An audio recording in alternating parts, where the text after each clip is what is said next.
Okay, so lastly, let me cover some FAQs regarding coaching, mentoring, counseling, psychotherapy. So, let me give you an example to differentiate them first. Right now, I create videos on content to educate certain people, and if someone, for example, wants to switch career, become a counselor, and they watch my video, then that can be called mentoring.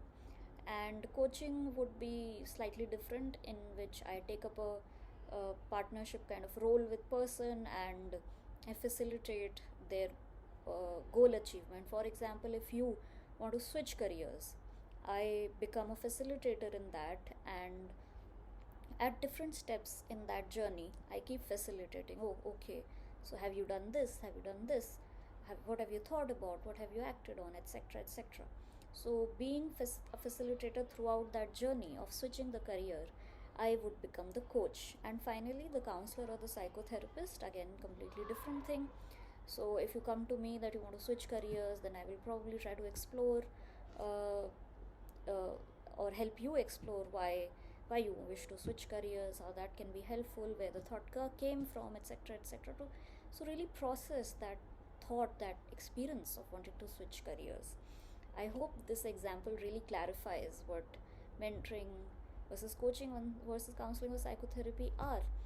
Secondly, a lot of people ask, how can one become a mentor versus a coach versus a therapist? Simple is, again, this is just my understanding. For mentoring as such, one needn't go undergo any kind of education or certification, etc. It really comes naturally. If I've been there, I've done that. Yeah, so I can probably guide someone else to do the same thing through the similar route that I have taken. In terms of coaching, yes, there are extensive certifications that need to be undertaken to become a coach. Coaching, again, is not like, it's not haphazard. It's not my direct experience, right? I am, even though I have may or may not have done what I am coaching you to do. For the example I gave, I have done that. I have switched my career.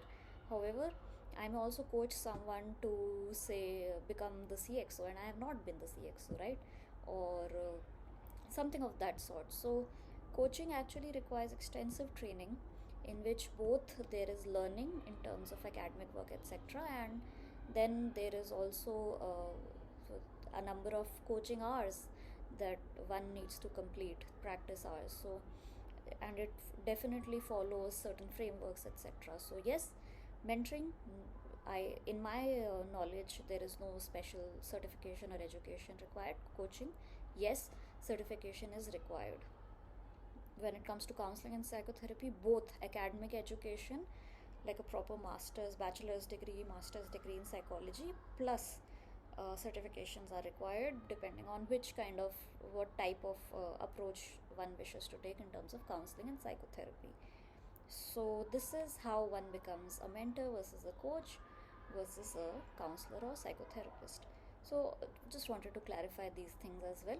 And yeah, so that's it. And probably, yes, one more question, that if someone comes to me and asks me, how do I select my mentor versus my coach versus my counselor, again, look for these couple of things, that you mentor maybe someone who's closely kind of on the similar journey, closely closely identify with, and your coach would be someone who has certain certification, and your counselor or psychotherapist will be someone who has a certain academic background in terms of bachelor's or master's in psychology, along with, again, depending on their experience, may or may not have certain other certifications.